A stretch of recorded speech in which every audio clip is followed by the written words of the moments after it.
മഴവിൽ entertainment awards 2025 ടിക്കറ്റുകൾക്കായി സന്ദർശിക്കൂ QKerala.com.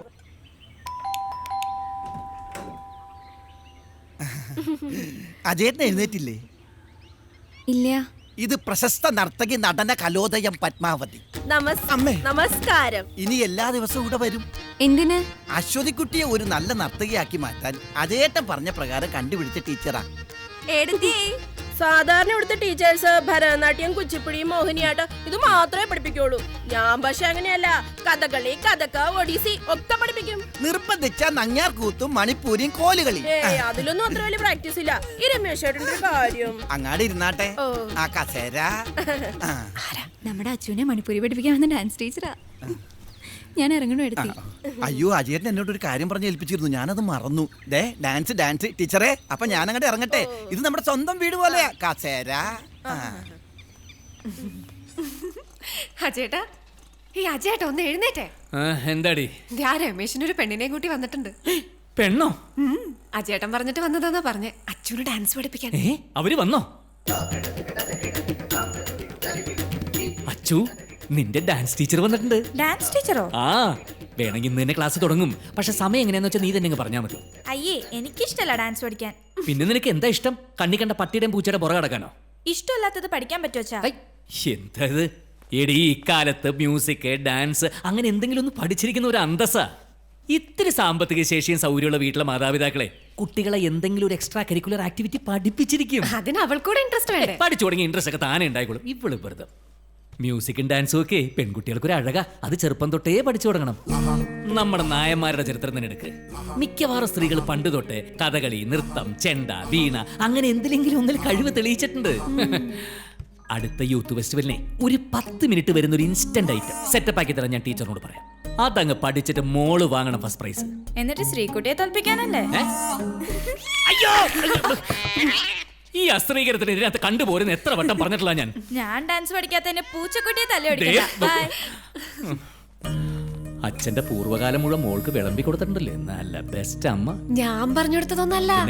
ഓരോ തവണ ലീവിന് വരുമ്പോഴും കൂട്ടുകാരായിട്ട് ഇവിടെ ഇരുന്ന് സഭ കൂടുമ്പോഴേ നാക്കിനെല്ലില്ലാത്ത പഴങ്കഥകൾ വിളിച്ചു പോകുമ്പോഴും ഓർക്കണം. ഞാനെന്ത് പറഞ്ഞു?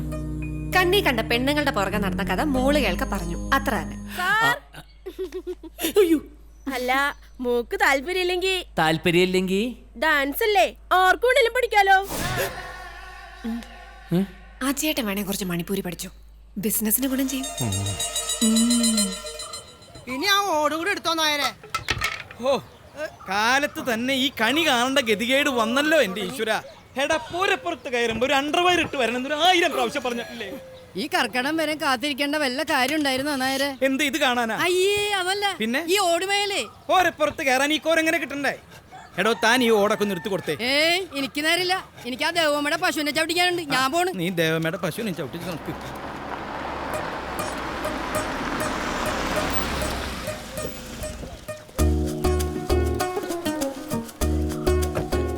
എന്താ ദിവസേട്ടാ, സുഖം തന്നെയല്ലേ? എനിക്കൊരു വിസ ഒപ്പിച്ചു തരാന്ന് പറഞ്ഞിട്ട് എന്തായി മോനെ? എന്തിന്? അവിടെ ചെന്നിട്ട് പശുവിനെ കറക്കാനാ? പശു ഇല്ലെങ്കിൽ എന്താ, ഒട്ടകല്ലേ? എത്തൂല്ല. അവിടുന്ന് ഫ്ലൈറ്റ് കയറിയപ്പോ തന്നെ ഞാൻ വിചാരിച്ചതാ ഇവിടെതാ ഇങ്ങനെ പെരപ്പുറത്ത് ഒരാളുണ്ടാവുന്നു. മഴക്കാലം തുടങ്ങിയില്ലേ, ഇനി പതിവ് കലാപരിപാടികളൊക്കെ ഉണ്ടാവുമല്ലോ. തിരുവനന്തപുരത്ത് ചെന്ന് ഇറങ്ങിയതുകൊണ്ട് നിന്റെ ഉദ്ഘാടനം മുടങ്ങിയല്ലേ? കഷ്ടായി. അതെ, ചില തീരുമാനങ്ങളുമായിട്ടാണ് ഇപ്രാവശ്യം ഞാൻ വന്നിരിക്കുന്നത്. നമ്മളെ ഈ വീട് പൊളിച്ചു കളഞ്ഞിട്ട് പുതിയ ഒരെണ്ണം പണിയണം.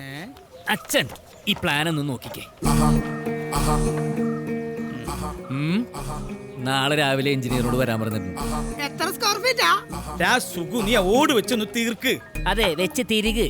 ഇതിനകത്ത് കയറിയാൽ തന്നെ പൊട്ടിയ ഓടിനകത്ത് കൂടെ വെള്ളം വീടിനകത്ത് നിരത്തി വെച്ചിരിക്കുന്ന കുറെ പാത്രങ്ങളിലേക്ക് ഇങ്ങനെ ടൈ ടൈ ടൈ എന്ന് വീഴുന്നൊരു പഴയ ശബ്ദം ഉണ്ടല്ലോ, അതാ ഓർമ്മ വരിക. അതിനിപ്പോഴും മാറ്റമൊന്നുമില്ലടാ. എനിക്കെന്തോ പുറത്ത് മഴ പെയ്യുമ്പോ അകത്ത് പാത്രങ്ങളിൽ വെള്ളം വീഴുന്ന ശബ്ദം കേട്ട് കിടക്കണത് ഭയങ്കര ഇഷ്ടമാണ്. അത് ജനലും വാതിലും കൊട്ടിയടച്ച് AC റൂമിൽ കിടന്നാൽ കിട്ടില്ല. ഇതാണ് കൊടുത്തേ. കോഴികൾ പട്ടിണി എടുക്കുക എന്ന് വെച്ചാ പൊട്ടക്കണക്കിലെ തവളയായിട്ട് കാലം കഴിക്കണമെന്ന് തന്നെ. അതെ, എനിക്ക് വേണമെങ്കിൽ സ്വന്തം കാര്യം മാത്രം നോക്കി ജീവിക്കാനൊക്കെ അറിയാം. പക്ഷെ അതിന് തോന്നണില്ല. നമ്മൾ രക്ഷപ്പെടുമ്പോ അതേ സ്റ്റാറ്റസിൽ നമ്മുടെ കുടുംബക്കാർ കൂടി ജീവിക്കണമെന്ന് ഞാനൊന്ന് ആഗ്രഹിച്ചു പോയി. അതിലിപ്പോ എന്താ വലിയ തെറ്റ്? നിന്റെ കയ്യിലിപ്പോ കാശുണ്ട്, അതുകൊണ്ട് അജയേന്ദ്രൻ നായരുടെ അച്ഛനാണ്, അളിയനാണ്, പെങ്ങളാണ് എന്ന് ചൂണ്ടിക്കാണിക്കാൻ ഇത്തിരി കൊള്ളാവുന്ന ആളുകൾ വേണം. ഇപ്പോഴത്തെ അവസ്ഥയിൽ ഞങ്ങളെ നിന്റെ കണ്ണിൽ പിടിക്കണില്ല. അതല്ലേ ഈ സ്റ്റാറ്റസ് എന്ന് പറയുന്നത്. ഇന്നാളെ എന്തോ പറഞ്ഞ കൂട്ടത്തിൽ നിന്റെ മോള് പറയാ അവൾക്ക് 10 ജോഡി യൂണിഫോം ഉണ്ട്. അതും നീ പറഞ്ഞ സ്റ്റാറ്റസിൽ പെടില്ലേ? എന്നാ പിന്നെ പണ്ട് ഞാൻ സ്കൂളിൽ പോയിരുന്ന പോലെ ഒരേ യൂണിഫോം തന്നെ വീണ്ടും വീണ്ടും കഴുകി വൃത്തിയാക്കി എന്നും ഇടിപ്പിച്ചു വിടാൻ ഞാൻ അവളെ. എടാ 10-35 വയസ്സ് കഴിഞ്ഞ ഒട്ടുമിക്ക മലയാളികളോടും നീ ചോദിച്ചു നോക്ക്, അവരുടെ ചെറുപ്പത്തിൽ എങ്ങനെയായിരുന്നു. നീ മാത്രല്ല, അവരെല്ലാവരും കിലോമീറ്ററുകളോളം നടന്നു സ്കൂളിൽ പോയവരാ. 1-2 യൂണിഫോം മാത്രം ഇട്ട് പഠിച്ചവരാ. ഓണത്തിനും വിഷുവിനും പെരുന്നാളിനും മാത്രം കോടിയെടുത്ത് ശീലിച്ചവരാ. ഇപ്പൊ കാലം മാറി. പണ്ട് ആവശ്യത്തിനായിരുന്നെങ്കിൽ ഇന്ന് ആർഭാടത്തിന് വേണ്ടിയാ പണം ചെലവാക്കുന്നത്. അതല്ലേ സുഖു ഈ സ്റ്റാറ്റസ് എന്ന് പറയണത്.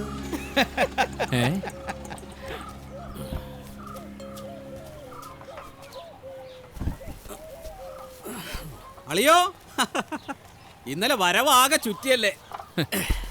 ഇതാച്ചാ വളം. ബ്ലോക്ക് ഓഫീസിൽ എന്താ തിരക്ക്, ഇതൊന്ന് കിട്ടാൻ പെട്ട പാട്.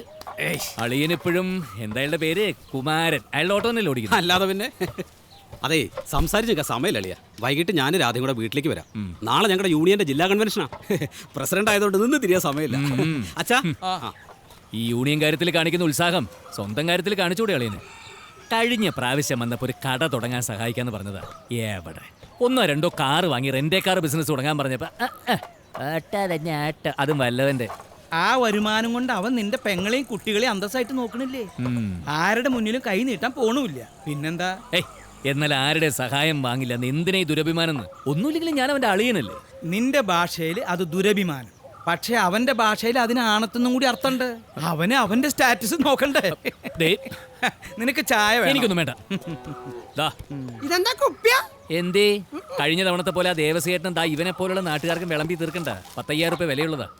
ശനിയാഴ്ച വൈകുന്നേരം വേഷപ്പന്റെ ഷാപ്പിൽ നിന്ന് ഒരു കുപ്പി കള്ള്. ആ ശീലം തന്നെ ഇപ്പോഴും ഉള്ളൂ. ഇതൊന്നും ഞങ്ങളുടെ സ്റ്റാറ്റസിന് ചേരില്ല. എന്നാ കൊണ്ടുപോയി കളയും. ഏയ്, നീ പോവാ. തിരക്കില്ലെങ്കിൽ കുറച്ചു നേരം നമുക്ക് ഇരുന്നിട്ട് പോവാടാ. ഇവിടെ കൊറേ കാലായില്ലടാ നമ്മൾ തമ്മിൽ കണ്ടിട്ട്. എന്നാ പിന്നെ ചായ ഞാൻ ഉണ്ടാക്കാം. ആയിക്കോട്ടെ, കൊണ്ടുവന്ന കുപ്പിയോ?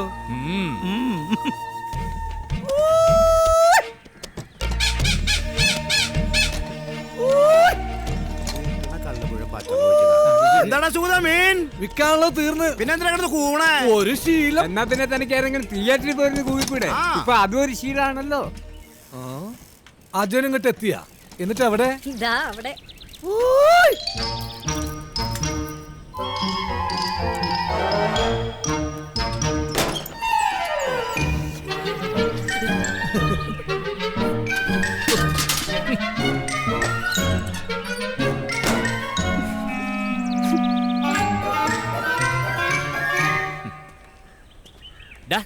നിനക്ക് ഇവിടെ യൂറോപ്യൻ ക്ലോസറ്റ് വെച്ചോട്ടാ സുഗത. മനുഷ്യൻ മെനക്കെട്ട് പോയി. നിന്നെ കാണാൻ ഇന്നങ്ങോട്ട് വരണമെന്ന് കരുതിയതാ. ആട്ടെ, ഇങ്ങോട്ട് വന്നതോ അതോ പോണ വഴിക്ക് കാര്യം സാധിക്കാൻ കയറിയതോ? ഓടാ അവിടുന്ന്. ഞാൻ ഇങ്ങോട്ട് തന്നെ വന്നത്. ഇതെന്തടാ ഇത്? ഇപ്പോഴും പണി മുഴുവൻ തീർന്നില്ല അല്ലേ? ദുബായിക്കാരനാണെന്നുള്ള ഗെയിമേൽ ഒരു ഊക്കിന് തുടങ്ങി വെച്ചതാ. തീർക്കണം. എന്നാ പിന്നെ തീർത്തൂടെ? എത്ര കാശ് വേണം? ഒരു 2-3 ലക്ഷം റുപ്യ ഉണ്ടെങ്കിൽ തീരില്ലേ? പണി വേണമെങ്കിൽ നാളെ തന്നെ തുടങ്ങിക്കൂടാ. കാശിന്റെ കാര്യം ഓർത്ത് പേടിക്കണ്ട. നിന്റെ കയ്യിൽ കാശുണ്ട്, അത് നീ ചോദിക്കാതെ തന്നെ തരുമെന്ന് എനിക്കറിയാം. പക്ഷേ സ്വന്തമായിട്ട് വേർത്തുണ്ടാക്കിയ കാശ് കൊണ്ട് കിടന്ന വീട്ടിൽ കിടന്നാലേ എനിക്ക് ഓർമ്മ വരും. ഇതാണ് ഇവന്റെ കുഴപ്പം. ആവശ്യമില്ലാത്തൊരു കടുംപിടുത്തം. വെറുതെ അല്ല ദുബായിന്ന് കുറ്റിയും പറിച്ചും കൊണ്ട് പോകുന്നത്. ഇവൻ വിസ അയച്ചു തന്നിട്ടില്ല ഞാൻ പോയത്. ഞാൻ അവിടെ പിടിച്ചു നിന്നു, രക്ഷപ്പെട്ടു. ഇവനോ? എനിക്കെന്താ കുഴപ്പം പറ്റിയത്? അല്ലെങ്കിൽ തന്നെ ദുബായിൽ ഞാൻ എന്താ ചെയ്തോണ്ടിരുന്നത്?